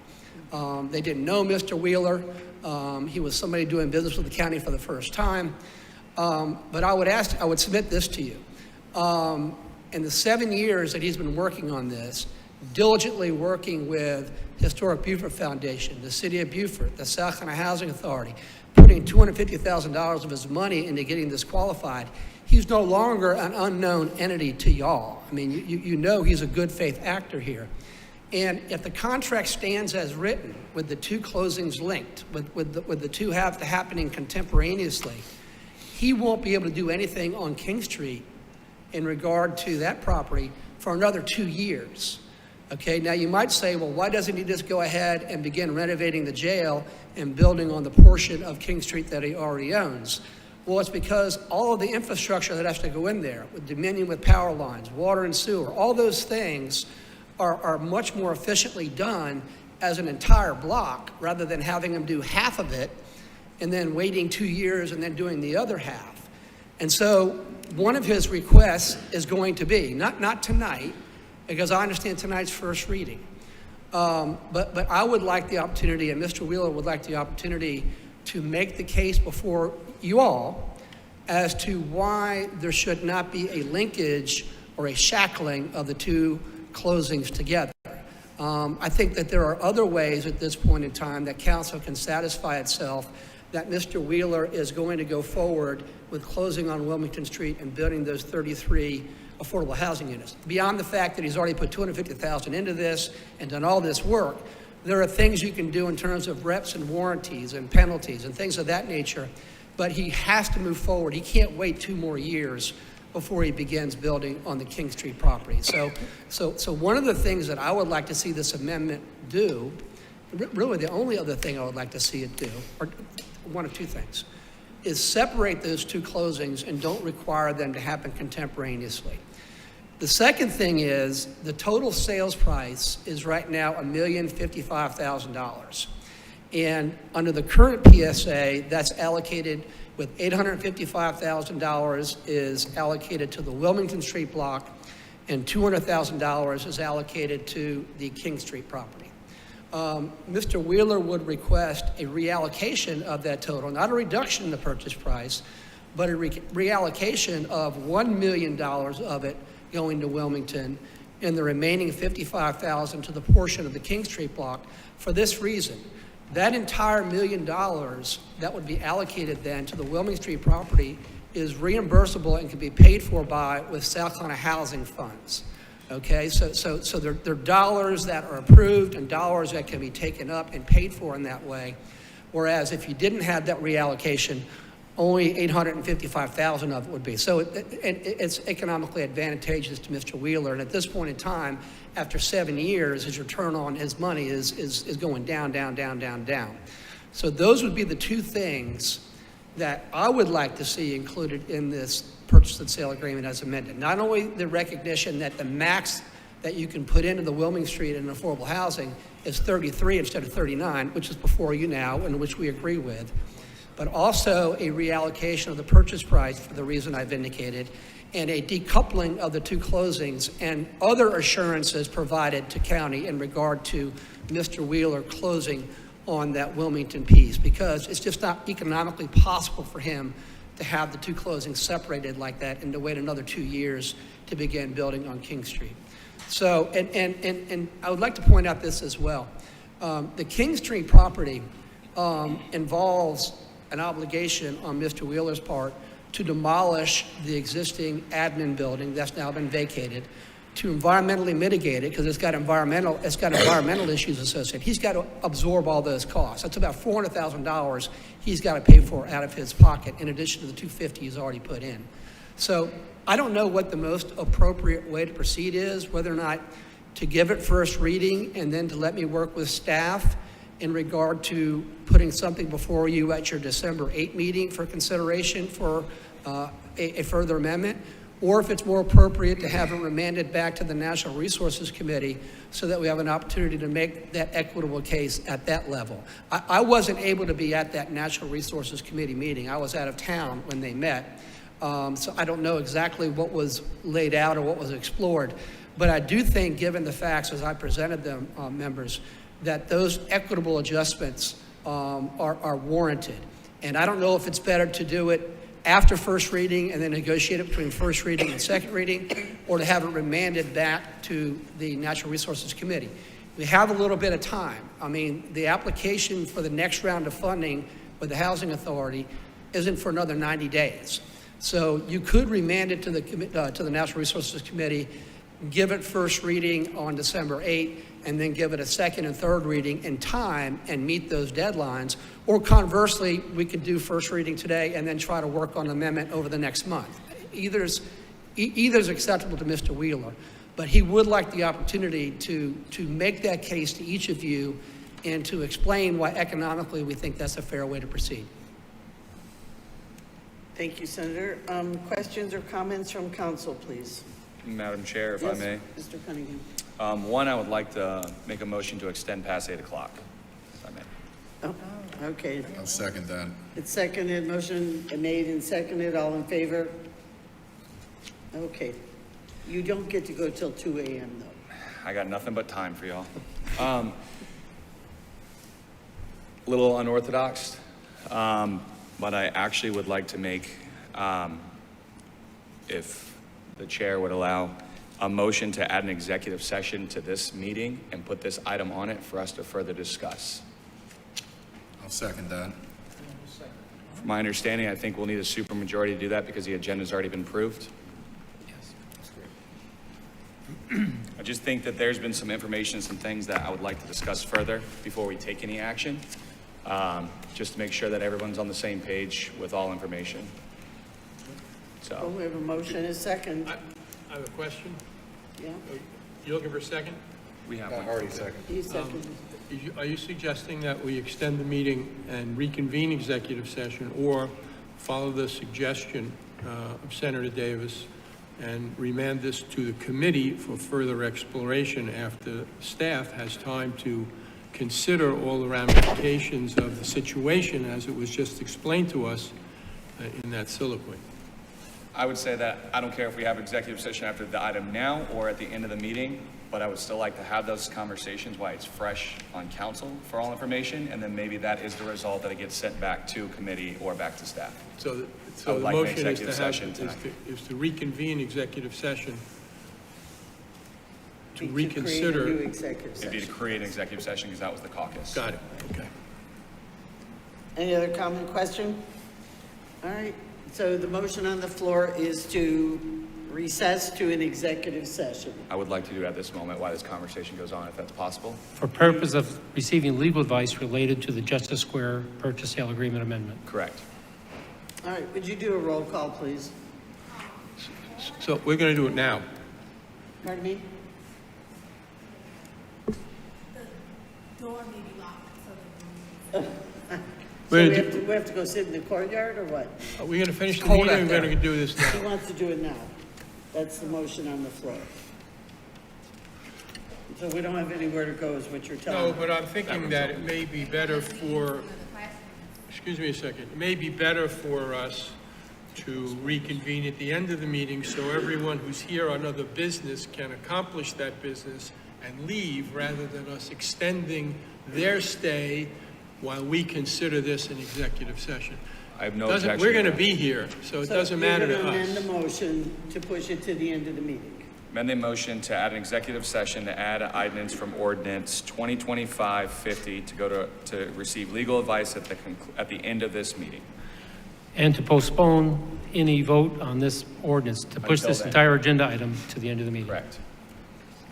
All right, second to the Yeah, I'll amendment. second that. All right, do a roll call, please.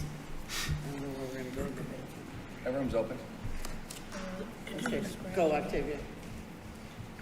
Councilmember Cunningham, Yes. Councilmember Bartholomew, Yes. Councilmember Reeds, Yes? Councilmember Hassamet, Yes. Councilmember McAllen, No. Councilmember Lawson, Mark Lawson, yes? Councilmember Glover, Yes. Councilmember Dawson, Yes. Councilmember Brown, Yes. Vice Chair Tabenek, Yes? Chair Howard. No. Motion passed. Motion passes. All right, So I'm going to progress to the next item on the agenda. Thank you, Madam Chair. Thank you, Senator Davis, Senator. you understand what we're doing? You understand what we're doing? We're going to proceed, then wrap, okay. He gets it. Okay, ordinance 2025/51 is an ordinance to amend Beaufort County's ordinance, Chapter 102 Waterways, Article 4, Abandoned and Derelict Boats, Section 102-171 through 102-183. The vote at public facilities on October 20th was unanimous, 9-0. Can I have a motion for this ordinance? So moved. Thank you, Mr. Cunningham. A second? I'll second it. Who was it? Mr. Lawson? Thank you for this second. And Mr. Kidd, would you like to discuss this? Yes, Again, you're popular. I'd be happy to. So just for everyone's information, this is only Article 4 of the Waterways Ordinance, and it was bifurcated from Articles 1 through 3 at the committee meeting. And I wanted to mention that will go as a discussion item on next Monday's committee agenda, and it has been put out for some public comment via the web form that we utilized the last time. So it will only be a discussion item this coming Monday on Articles 1 through 3 of the Waterways Ordinance, which deals with some additional regulations that may or may not be imposed upon our county docks, landings, etc. This is Article 4, which deals only with the process for removal of abandoned or derelict boats, and it's something we've worked on in conjunction with DNR and with the state. The first several articles of this are something we've worked on, and I know that the municipalities, town of Hilton Head in particular, has moved forward with some of these.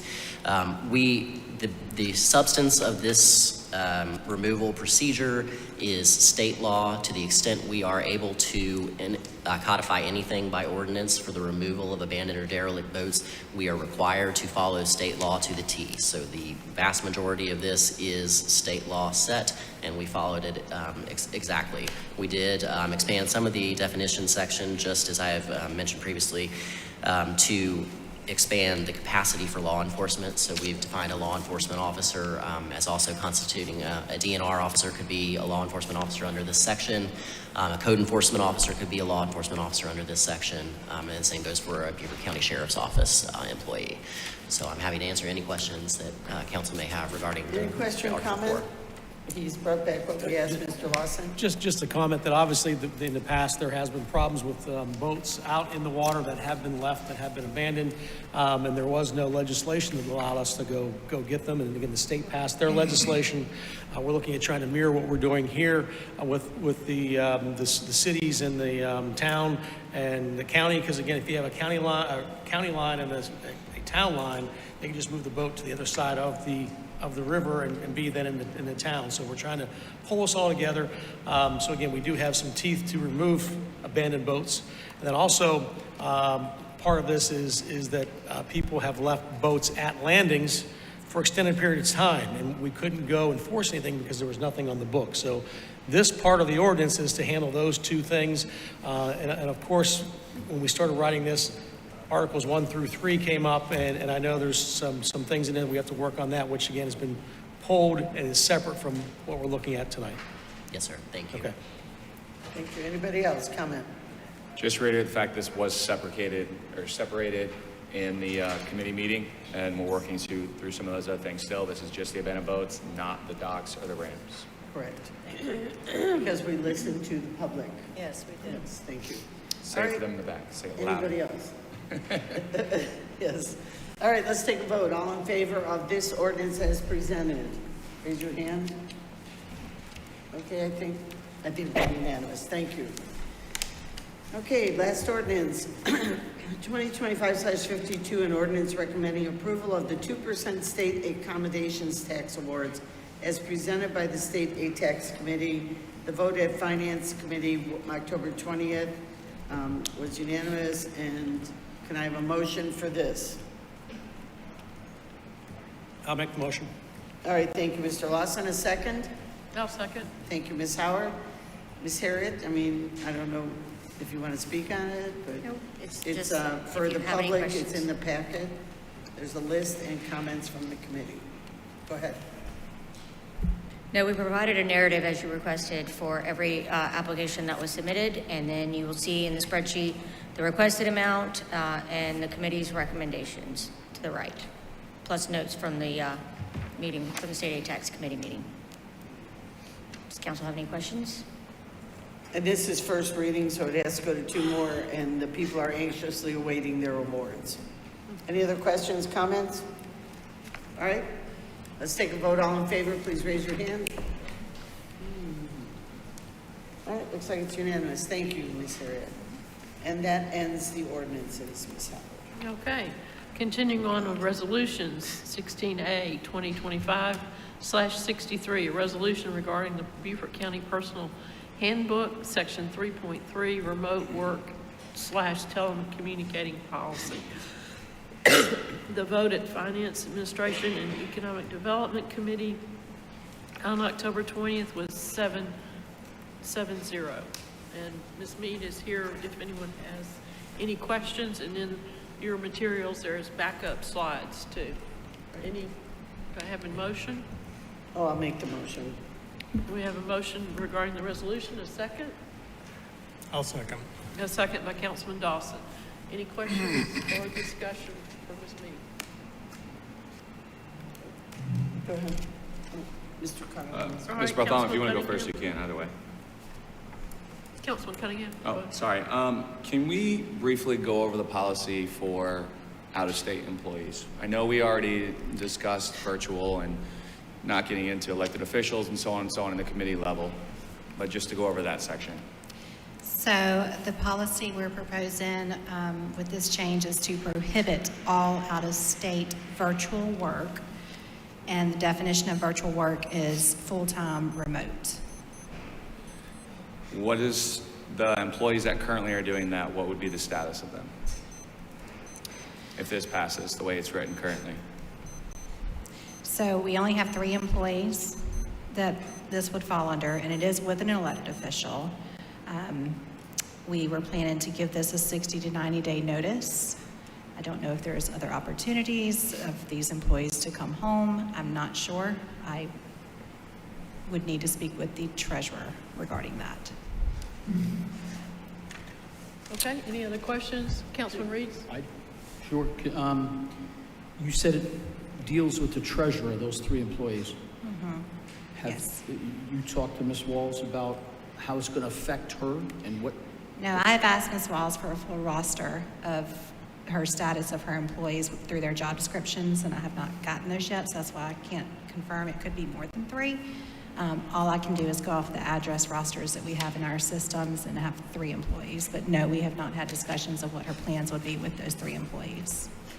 What I'd like to add, so this council understands it and everybody listening, is that I meet with an awful lot of people, and I hear very good things about the work that she does.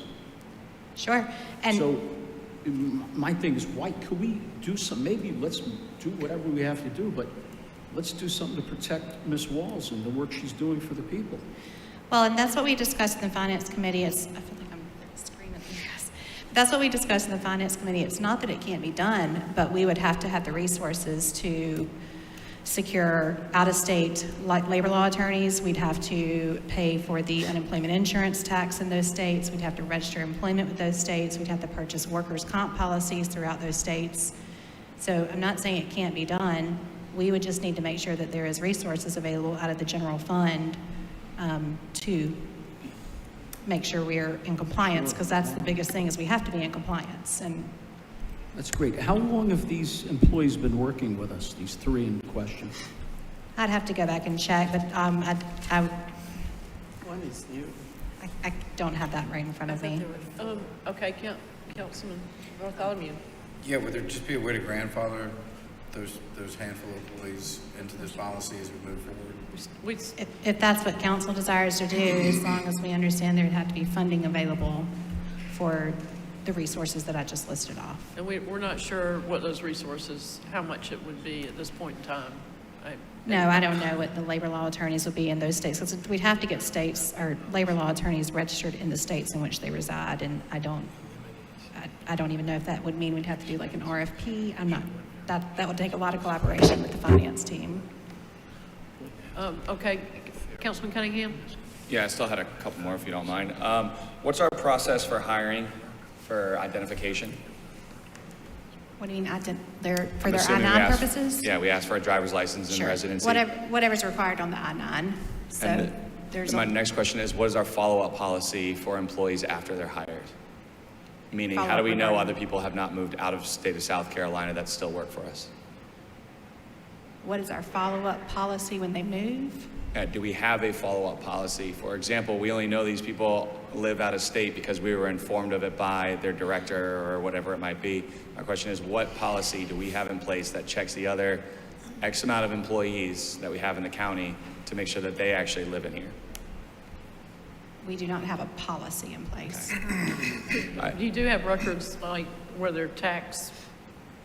I believe they're responsible for residence. filing They're their own responsible for taxes, updating not their us. address. But I will piggyback on Mr. Cunningham. If we put this new policy in effect, we are following state guidance on remote work. So they would work maximum 2 days a week, which means people out of state won't qualify for that. They would need 5. That's the other part of this policy, correct? That would be for unelected offices that Right. can go full virtual. Right, That'd be the difference. yes. No, it's for all employees in the class and comp. So, no, the policy that we are presenting is that county employees that report to county administration are limited to 2 days virtual. However, employees that report to elected official can work full-time virtual. The only caveat exception that we are proposing is a limitation of out-of-state due to the compliance issues. Yes. So I guess the point I'm getting to, and I would, Let me let someone else have a chance to ask questions. Anyone Yeah, else? Yes, Well, Councilman Reed. since we're going to debate this for a while, could we do something tonight that protects these 3 employees for Ms. Walls? So we don't get them in the crosshairs of our I don't think we discussions? know, I'll make a comment back to that. We don't know the costs. I'm sorry? We don't know the costs of protecting those Please employees. speak in your mic. It's very difficult for me to hear. We do, Councilman Reese, from what Ms. Mead said, we do not know the total costs of, quote, grandfathering these 3 employees that you're asking questions about. I don't, well, then why don't we know that? If we're going to do something, we should know what our actions are You're gonna be. proposing something that was not proposed. You're proposing to grandfather them. So this is a new element added. No, but if we're going to do something, we should know the ramification, that's all I'm saying. I mean, I don't know how you do this, but why can't we Okay, know we have. what the effects are going to be? I'll entertain any other questions. We have a motion on the floor. All right. Wow. Mr. Glover? Sure. Ms. Mead, I thank you for the revision that is being suggested. I'm going to support the motion that's on the floor because we have many other employees that we want to make sure that we're protecting. The only thing that I question is the states. And if you're out of state and having a state so close to us like Georgia, we may have employees, we probably do have employees, and I think you need to, either work on the impact that will have on our expense, but Georgia got to be included at some form because we do have employees, or we may have employees just working just across the river. Yes. That's the only thing I comment on. I would think that we have employees in Hampton and Allendale as well that's further away from us, but they're not in another state. And I think the distance and with the roads that we have is easy and very convenient to drive from Georgia, from Pooler or whatever to work.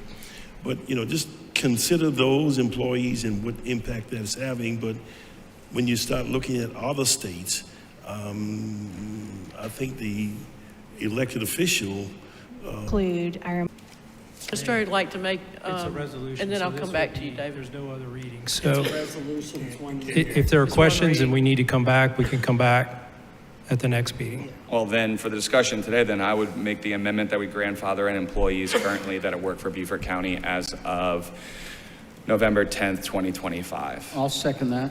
Oh, We still have, okay. I'd like to give you an opportunity to say something. Yeah, Councilman Bartholomew. Just trying to wrap my head around this, and I apologize. So the remote work rules in conjunction with the remote work agreement and just the definitions in this proposal here. And staff is limited to 2 days a week. So all that, If we grandfathered 3 employees. that is until we understand what all those labor laws are. What I gave you is just a brief overview, but it's hard to give you a Then explain with Your place of employment based upon where you work. I spoke to this, we'll see that we're looking for a pad site in the park. And when we'll see that we're looking for a pad site in the park. And when, is there a slide missing here? Is there a slide missing here? Is the extension of percent growth in the wages that were growth in the wages that we're attracting in the job. So I hope that we're attracting in the job. So I hope that when you look at these two items, you realize that staff is focused not on large cavernous buildings that don't pay people and move them out of the cycle of poverty, but that we're really improving lives. If you look at the household average median income fund budget that's allocated to us. Okay? Yeah. Correct. John. But this idea of the cart and the horse, you No. County Economic Development Corporation expenditure of. Building is not a site to a business. this is, so they would get 40,000 an acre when we sell the land underneath the project. Okay. So we're paying for the infrastructure and the town of Beaufort's getting the revenue source from it? Yeah, economic development has been a collaborative effort, whether we do a project in Hilton Head or Bluffton or Port Royal or Beaufort or Yamasee or the unincorporated areas. It's really been, the lion's share of tax revenue will come to the county. How many acres is that plot of land? That one, 5, thank you, Kelly. So they're going to get $220,000, the amount of money that we're putting into the project. At $44,000 an acre. Okay, any other questions, comments? Yes. Joe has a comment, question? John, you said you were in negotiations with a company from Albany. If you are, is this everything site-specific to their needs? The size of it would fit their needs, and we'll have a conversation with the Department of Commerce if that. Any other questions? Yes, Councilman Bartholomew. I don't mind extending the infrastructure out there because I think that improves the property value. But personally, I've been contemplating this property as a whole a lot lately. And I think we just need to coordinate with the city of Beaufort and put it on the market to sell the entire thing. Let the project take over. Did you get the count? Councilmember Bartholomew, No. Vice Chair Tabanek, No. Chair Howard. Yes. The vote is 7-4. The vote was. And we had previously presented a motion, District, and I have real faith it'll work for us.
We are now out of executive session, and there are matters arising out of executive session. Yes, ma'am. Councilman Cunningham? I move that ordinance 2025/50, an ordinance to amend ordinance 2022/46, authorizing the county administrator to execute any and all documents necessary for the sale of county-owned real properties identified as 1407 King Street and 600 Williamington Street, City of Beaufort, be deferred to our next county council meeting, which I believe is December 8th. Do I have a second? A second? Who made the second? You can give it to Mr. McCollum. Councilman McGowan made the second. Thank you. There being no further business? Madam Chair? What's that? We first have We to take got a to vote. Okay. But By as sign part, of hands. but as part of the discussion, you want to point out that you're directing staff to meet with the developer and his legal counsel to see if we can work out terms. Do we need to, that needs to be? That's just part of the discussion as far as the direction to staff. Okay, any other questions or discussion? Well, we have to make that statement that we're directing staff to meet Yes. with the developer and his attorneys prior to the next meeting Which is to December 8th. have discussions with regard to how we're going to proceed. Correct. Yes? Okay? Yes. All right. Ready for the vote? All in favor by show of hands? And that is unanimous. Now, we can adjourn the regular meeting of today, November 10th. Thank you.